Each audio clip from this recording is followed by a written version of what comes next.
1 લાખ રૂપિયાની માત્ર એક કપ ચા। દુબઈના કેફેમાં એક કપ ચાની કિંમત 1 લાખ રૂપિયા કરતાં પણ વધારે છે।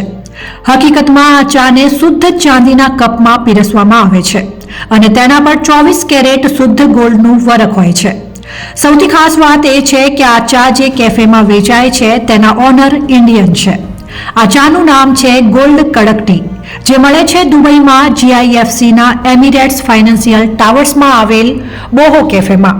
તો તમે દુબઈ જાઓ તો આ ચા પીવાનું પસંદ કરશો કે નહીં, કમેન્ટ બોક્સમાં અમને અવશ્ય જણાવજો।